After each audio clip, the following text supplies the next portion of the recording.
Hello and welcome to another Racing Post Postscript with myself, Sam Hanson, and Racing Post senior writer Lee Mottershead. We are here at the end of the first day of the 2019 Ebor Festival at York, and the feature race today was the Juddmonte International, a race which very much lived up to its top billing, Lee. It did, and for the second time in 25 days, Crystal Ocean was engaged in a titanic tussle. He lost out at Ascot in the King George to enable, and to the disappointment of Romantics, I think he lost out again here, because I think he's a horse that he wears his heart on his sleeve, he gives his all, and he gave his all today, and it was a tremendous contest up the home straight. It was a tremendous contest from start to finish, really, because Ryan Moore was in Crystal Ocean's slipstream on Japan pretty much throughout. Two out Crystal Ocean took over from Circus Maximus. Ryan went straight after him on Japan.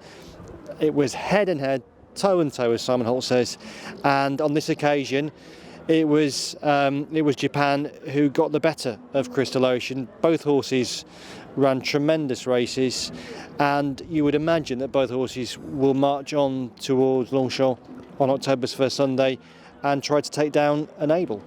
Do you think either of them can? No. Well, of course they can, because it's a horse race and we don't know what will happen on any given day. But I think that, contrary to what the ratings might say, I think Enable is probably almost certainly the best horse in the world right now. And if she delivers her A game in Paris, I think she'll win the Arc. But remember, we went into the Trev's third arc thinking that, again, she was the best horse in the world, and she couldn't quite deliver on that occasion. There is a sense, and we've said this before, that the whole season builds towards that first Sunday in October, but we're having some tremendous races on the way, and this was one. Now, this is York's most coveted horse race. It's got a prize fund of over £1 million.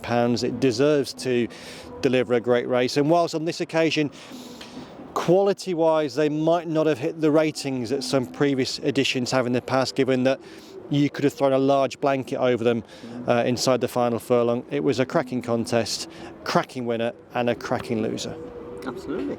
On to a sort of power couple, as we now call them perhaps, John Gosden, Frankie Dettori. Only a Group 2 for them today, but impressive victory for Logician. Yeah, they couldn't quite deliver the Group 1 on this occasion with King of Comedy, but in Logician they've got a particularly smart 3-year-old who has had a very patient preparation by John Gosden. He's really minded the horse, and that's starting to bear fruit.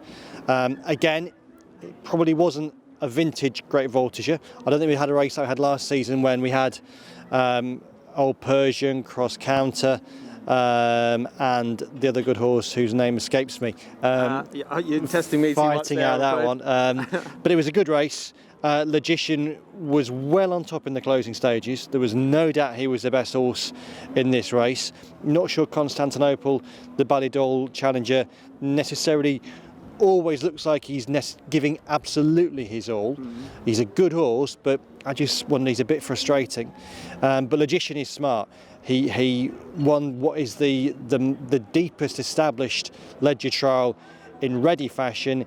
He is understandably the clear favourite for what looks a substandard St Leger, and it's just a case now of whether connections go down that Leger route. They're in a similar situation at this meeting last year with Lati Dart, who romped home in the Galtra Stakes, and there was a will they, won't they with Lati Dart. They did, and she didn't actually win the race. It'd be a tough one not to go for the Leger.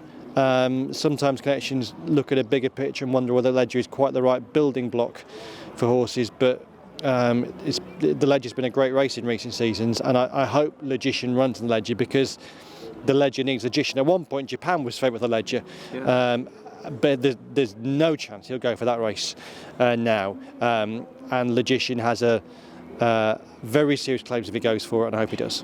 It was a great performance today, and other great performances. Dakota Gold was actually quite impressive, you know, following up from, it was within a week of his Ripon win. Yeah, what a fantastic horse. Another really convincing, straightforward success. She had tremendous attitude, now goes on towards the Airgirl Cup, but in what could potentially be another outstanding Ebor Festival for Michael Dodds. He delivered again with Dakota Gold.